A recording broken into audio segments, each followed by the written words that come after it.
It will be much better if I have the actual visa sticker in my passport. Maybe they'll let me in, but maybe not. Despite riding nearly 200,000 kilometers across the globe, this adventurer faces an obstacle no motorcycle can overcome. After captivating followers who have watched her journeys over the past 7 years, Noraly recently had to cancel her US book tour for free ride. What really made her cancel her US tour? And why could one wrong move change her life for 10 years?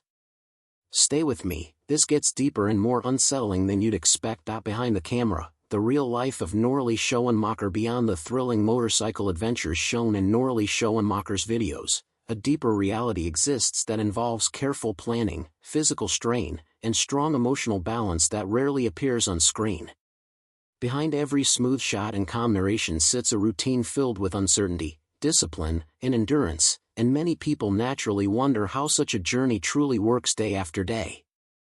Noraly Schoenmaker explained that solo travel comes with unpredictability as a constant companion and shared that no fixed plan guides the journey, a choice made after many years of traveling alone and discovering comfort and flexibility. This approach means routes stay open, plans shift easily, and decisions happen on the road rather than on paper, which raises an important question. How does anyone move across continents without knowing what tomorrow looks like? The answer rests in adaptability and trust in experience, because planning happens in real time based on weather, safety, road conditions, and energy levels.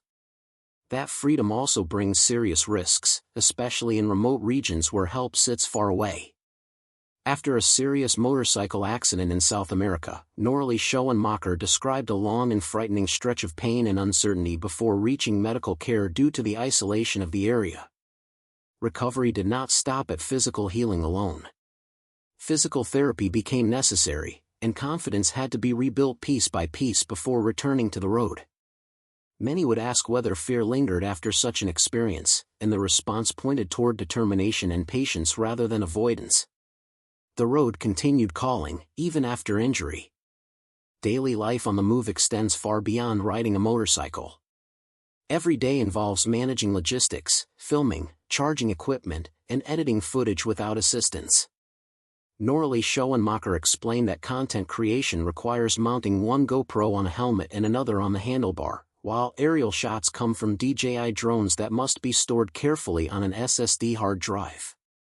All footage eventually moves to a laptop for editing, often late at night after long rides. This routine raises another question. How does one person handle writing, filming, editing, and planning alone without burning out? The answer lies in structure built through habit and experience. Equipment maintenance forms another layer of responsibility, because every camera and battery needs charging after each riding day. When camping far from power outlets, an Storm Voyager power bank with 26,000 mAh becomes essential to keep devices running. Without charged equipment, storytelling stops, and without storytelling, the journey cannot be shared. Each day becomes a careful balance between motion and maintenance, adventure and responsibility. Emotional strength plays just as large a role as physical ability.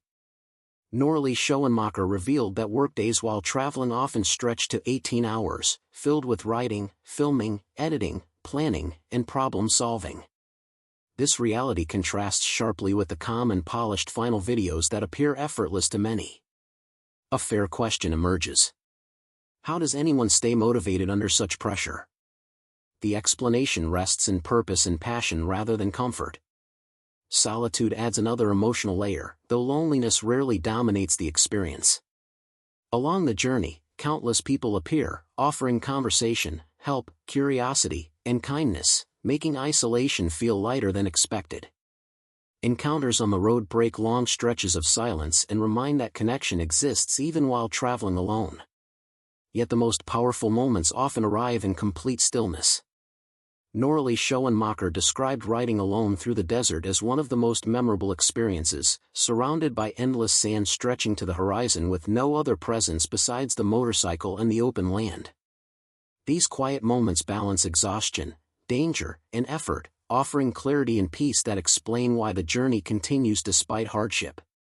Behind every video sits a complex emotional world shaped by fear, joy, exhaustion, wonder, and resilience. Each kilometer traveled adds not just distance but experience, and each challenge strengthens resolve. The journey of over 190,000 kilometers around the world did not happen through chance alone. Careful decisions, physical endurance, emotional awareness, and constant adaptability shaped every single step of the journey, even when the cameras weren't rolling. What viewers see on screen is only a fraction of the story, because behind the scenes were long nights, quiet doubts, unexpected strength, and lessons learned the hard way. The contrast between appearance and reality slowly reveals a deeper truth, one that deserves a moment of reflection. And this is exactly where everything comes together. The making of Free Ride wasn't just a creative project, it was a book born directly from lived experience. Stay with this story till the very end, because the final insight changes how everything makes sense.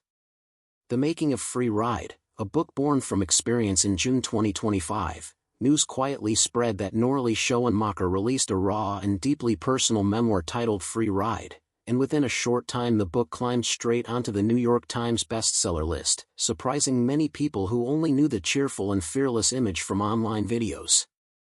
The book offered something very different from polished travel clips and upbeat narration. The writing revealed an unfiltered look behind the smile, behind the confidence, and behind the endless miles on two wheels. Many people began asking why a person known for positivity and adventure would suddenly choose such an open and vulnerable format. The answer traced back to a painful turning point in Noraly's life. The decision to write began after discovering that a live-in partner carried on a long-term affair, a betrayal that shattered trust and stability at once. Noraly later explained that the moment created a desperate need for a fresh start, not just a change of location, but a full reset of direction and purpose. Plans initially focused on moving to India and trying to survive as a travel blogger, yet reality quickly proved harsh. Stories failed to sell, money continued to disappear, and financial pressure grew heavier with each passing day. How does a person stay hopeful when plans fall apart so quickly? That question sat quietly beneath every page of the book. Out of that uncertainty came an unexpected discovery, not romance or comfort, but a deep and lasting connection to motorcycle travel.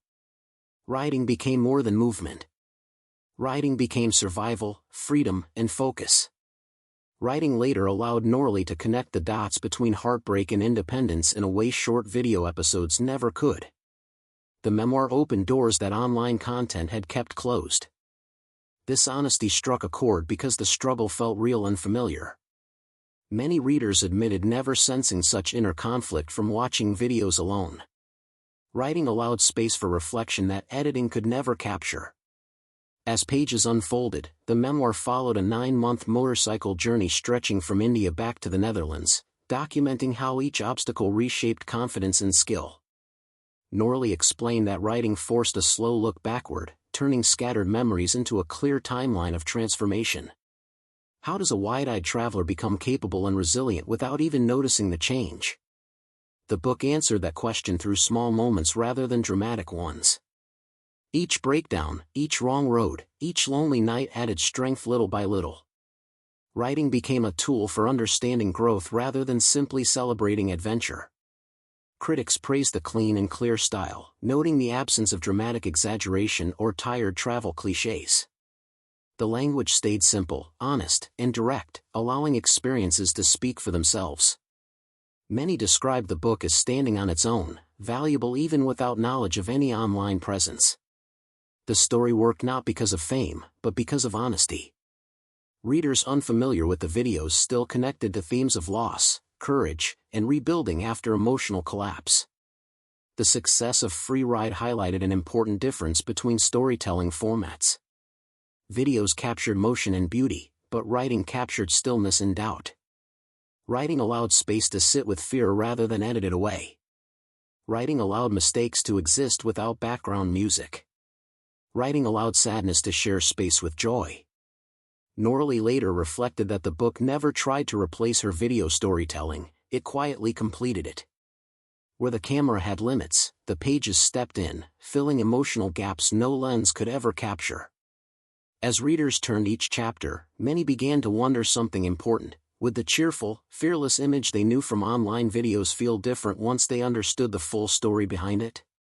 Surprisingly, the answer was not disappointment, but deeper appreciation. The struggles, doubts, and lonely miles added weight to every smile and every journey shared on screen.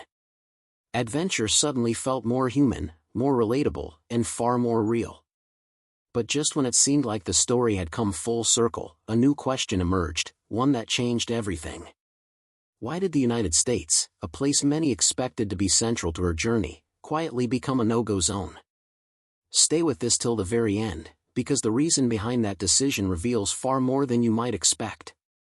Why the US became a no-go zone. A surprising turn of events unfolded when Noraly, widely known for riding through conflict zones and the most remote corners of the planet, reached a point where entry into one of the most developed nations in the world no longer felt possible, and in April 2025 a difficult decision was made to cancel a highly anticipated book tour across the United States.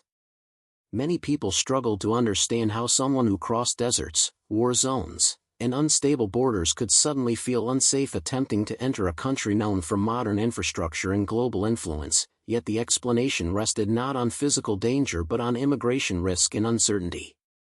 Despite holding a valid 10-year United States visa, Noraly encountered a growing pattern of intense scrutiny at American borders, where immigration authorities increasingly examined travelers far beyond passports and paperwork. Officials were reportedly reviewing years of social media activity, published content, interviews, and travel history, searching for anything considered politically sensitive or potentially misaligned with American foreign policy. This development raised an obvious question. How could online posts and travel documentation suddenly outweigh a valid visa? Reports indicated that visas were being revoked without warning, sometimes at the airport, and even European travelers were being detained for weeks before eventual deportation. The idea of spending days or even weeks in immigration detention without charges or timelines created serious concern, especially for someone whose work depended on international mobility and clean travel records. Noraly's extensive travel history added another layer of risk that could not be ignored. Years of documenting journeys through the Middle East, including regions rarely visited by Western travelers, had built a public record that was both impressive and problematic under evolving border policies. Particular concern centered on Yemen, a country where the United States had cut diplomatic relations more than a decade earlier. Travel to Yemen alone often triggered additional screening, but public documentation of such travel raised the stakes even higher. From Yemen itself, Noraly openly acknowledged the risk, explaining that recent journeys and published content from the Middle East, and especially Yemen, created vulnerability to being flagged at American borders. This admission reflected not fear, but realism grounded in observation of other travelers who experienced sudden visa cancellations. A troubling pattern had emerged where travelers with similar profiles arrived at U.S. airports only to be pulled aside, questioned for hours, and eventually denied entry. Could a decade of responsible travel be undone by a single border interaction? That question lingered heavily. As planning for the book tour continued, practical considerations began to outweigh enthusiasm. A book tour involved months of coordination, venue bookings, flights, accommodations, and financial commitments that could not simply be reversed without consequences. The possibility of being turned away at the border after landing created an unacceptable level of risk. Deportation from the United States carried serious long-term consequences beyond embarrassment or inconvenience. Immigration experts frequently noted that deportation stamps could result in bans lasting up to 10 years, effectively closing the door on future entry. Even more concerning, a deportation record from the United States could complicate visa applications for other countries, especially those that shared immigration data or considered U.S. immigration outcomes when reviewing applications. One border decision could ripple across an entire career built on global access. Was promoting a book worth jeopardizing years of travel freedom? Noraly weighed these factors carefully and ultimately chose safety and long-term stability over short-term promotion. Statements made at the time reflected disappointment mixed with clarity. The risk of detention, deportation, and long-term travel restrictions simply felt too high. Financial exposure also played a role, since being denied entry after arrival would leave organizers, venues, and partners facing losses that could not easily be recovered. Canceling the tour ahead of time, while painful,